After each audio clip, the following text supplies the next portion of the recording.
I thought it would be fun to document my trip back east with the movie. I'm going to show you pictures and explain what I did each day. Here goes. My mom, sister, and I flew to Philadelphia and met my dad at a hotel where he was attending a conference. We spent a day in Philly. We went to Independence Hall, the Liberty Bell, and then to an NBA playoff game.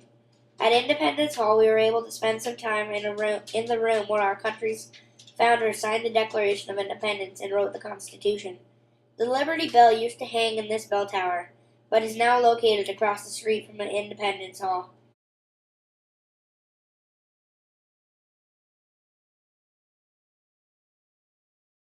That night, we went to the 76ers versus Celtics playoff game. I was one of the few in the stands voting for the Celtics. On day 2, we drove down to Washington, D.C. We went to the Washington, D.C. LDS Temple, the National Cathedral, and the Smithsonian Air and Space Museum. Here we are at the LDS Temple. It was beautiful. Here is the National Cathedral. It's the 6th largest cathedral in the world and the 2nd largest in the U.S. President Woodrow Wilson is buried here, as well as Helen Keller. Then we went to the Smithsonian Air and Space Museum. It was awesome. This is the first plane ever to fly. It was flown by the Wright brothers. I learned that they were bicycle repairmen and actually used a lot of bike parts in making their plane.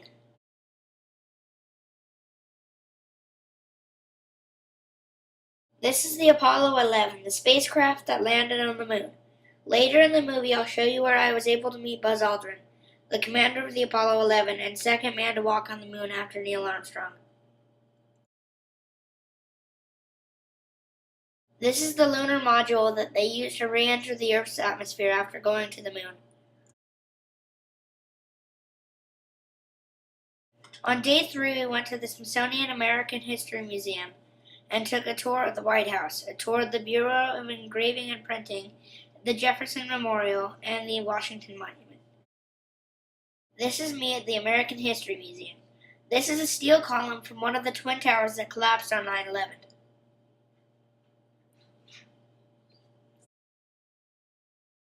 My mom and sister wanted to see the dresses worn by all the first ladies.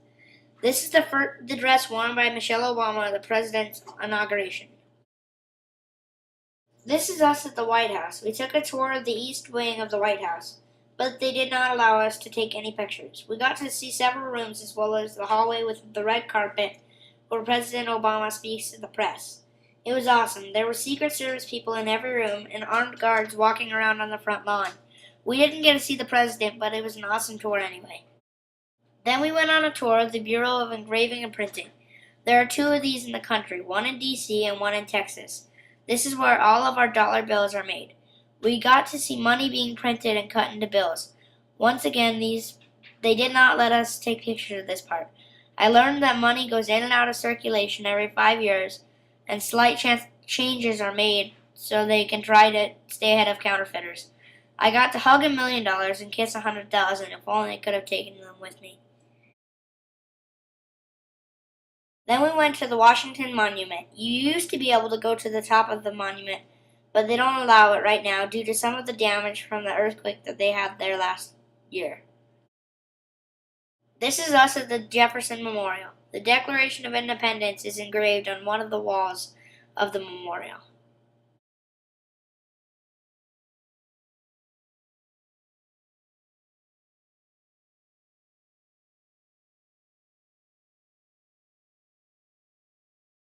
On day 4, we went on a tour of the U.S. Capitol to the Library of Congress, Natural History Museum, Martin Luther King Jr. Memorial, Franklin Delano Roosevelt Memorial, Vietnam War Memorial, Iwo Jima Memorial, and Lincoln Memorial. Here I am at the Capitol. On our tour, we learned about the construction of the Capitol. The statue that stands atop the Capitol was named Freedom and faces toward the east. The reason for this is to symbolize that the sun never sets on freedom. Each state has a statue in the Capitol of a person that is notable in their state. Our statue is that of Brigham Young. There's an underground tunnel connecting the Capitol to the Library of Congress. The Library of Congress was unbelievable. It contains over 145 million items. Next, we went to the Natural History Museum. We could have spent a couple of days here, but there was so much to see. We saw things like the Hope Diamond, all kinds of cool looking gems and minerals, all kinds of skeletons from various animals and mammals, and we even got to try to put together a human skeleton.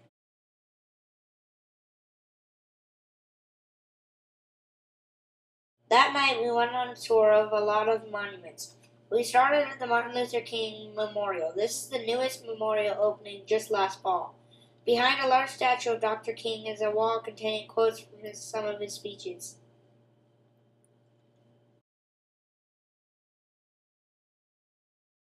Next, we went to the Franklin Delano Roosevelt Memorial. I think this is the prettiest memorial. It is full of waterfalls and fountains symbolizing the importance of water and helping to rehabilitate the president after he contracted polio and was bound to a wheelchair. We visited the Iwo Jima Memorial and the Vietnam War Memorial.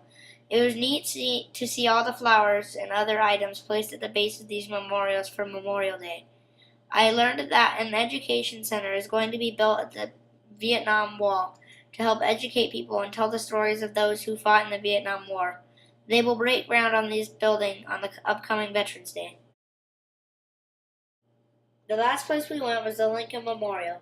It was pretty all lit up at night. It was very crowded the night we went, but we were able to get a few pictures. Does this beach look familiar?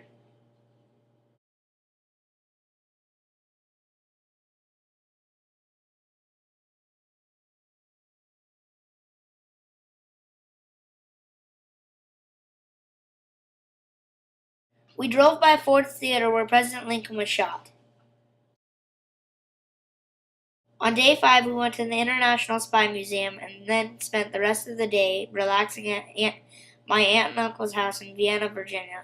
We couldn't take pictures inside the Spy Museum, but it was so cool. I learned all about different types of bugging devices. Here we are at my aunt's and uncle's house. We needed some time to rest after all our touring. On day 6, we went to the Smithsonian Museum of American Indian and then to the National Memorial Day Parade. At the Native American Museum, we got to listen to a bunch of cool Indian legends, learn about a lot of the tribes, and see Native American artwork and make a tea leaf bracelet. Then we went to the National Memorial Day Parade. It was so hot outside, but worth it. We saw a lot of war veterans in the parade. Buzz Aldrin, the commander of Apollo 11, was the honorary marshal for the Korean War. I was able to walk up and shake his hand. It was so cool and made standing out in the hot, humid temperature sitting on 110-degree asphalt worth it. Now we were on the last day. On day 7, we went to the Arlington National Cemetery and the Pentagon. At Arlington, it was sad to see the sight of so many graves marking those who had died, most of them fighting for our freedom. We were able to see John F. Kennedy's gravesite with the eternal flame. We learned that a week before he was assassinated, he had stood at that very spot and whispered to his brother, "This view is so beautiful I could stay here forever." We also learned that a day where that we were there would have been President Kennedy's 95th birthday. We then went to the tomb of the unknown soldier, which contains the remains of the unknown soldier from World War I, World War II, and the Korean War, but no longer the Vietnam War. In 1998, the remains were exhumed and identified, so the Vietnam War tomb will remain empty forever. We witnessed the changing of the guard at the tomb of the unknown soldier. It was really neat to watch this.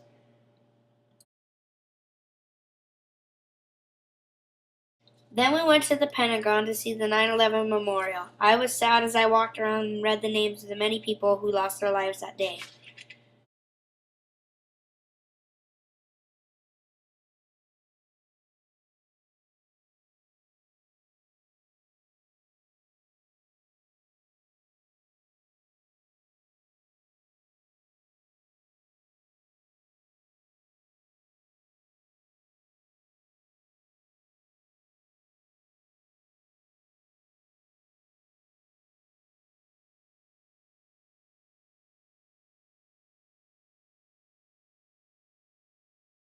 Then it was time to head to the airport. Our trip was over, but what a final surprise I had waiting for me. My dad's seat was upgraded to first class, and he let me sit there instead. Oh, it was awesome. I owe my family big time. So that was my vacation to Washington, D.C. I hope you learned something from this.